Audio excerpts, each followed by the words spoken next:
For TrojanInsider.com, my name is Peter Ghersen alongside Scott Schrader, head analyst and publisher for TrojanInsider.com. We're here on Bryant Kennedy Field, just finished up Wednesday practice.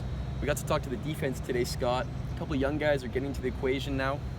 Big game against Texas, of course, this weekend. Saturday night, could be some rain in the forecast too. And a couple guys really need to step up for that USC offense and defense.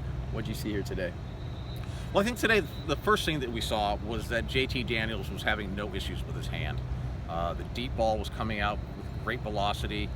He connected. The accuracy was there. I even overheard him say that the ball was coming out really good.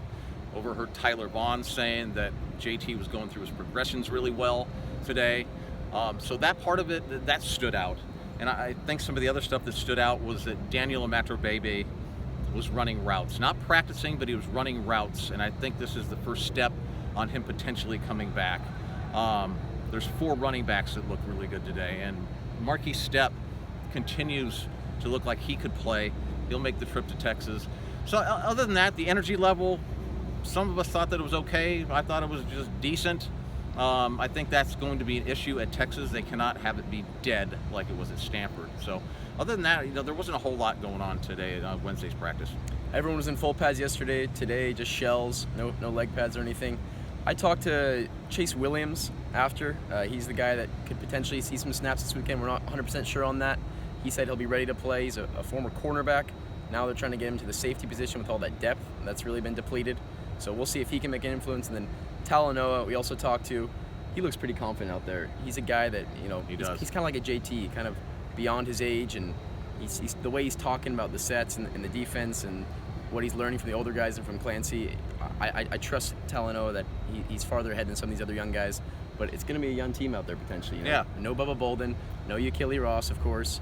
So we'll have to see how the defense responds. Talanoa has a calmness about him, exactly. and that's just going like to be JT. very, very helpful. So, yes, he definitely does not play like a true freshman, but also he was here in the spring for spring ball, so that was a big factor also.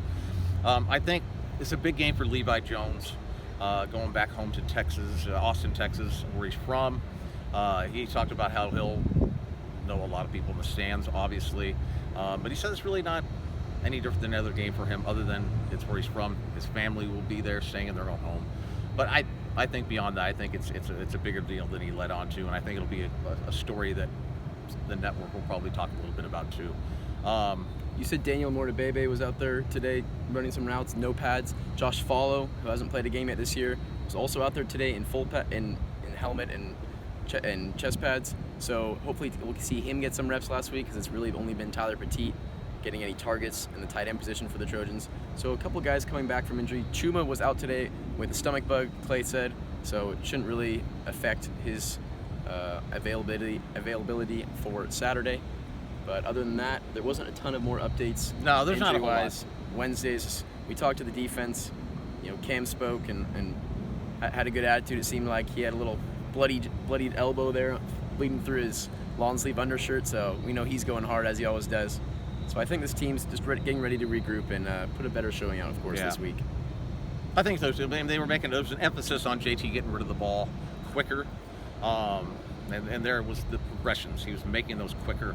And again, he'll be facing a pass rush from Texas that's going to be challenging. So that was one of the issues at Stanford. Sometimes even when there wasn't a pass rush that was coming at him, he was maybe reacting like there was. So we'll see how he does in his third game as a college football player. So make sure to tune in on Saturday and keep up with our site. We'll have the live chat room going on TrojanInsider.com. Scott will be posting on Twitter every few minutes. We'll be up in the press box, and we'll get you guys another post-game show after, live from Austin. One item more. I have to add one item. We were going to go see Maverick McElvore, a quarterback from St. Angelo, Texas, who's playing at Cedar Park in Austin this week, but he tore his ACL last Friday. So change of plans. I will be in Dallas, Texas to see 2025 star cornerback Dwight McLaughlin and see how that goes. Awesome. So we'll see you guys Saturday.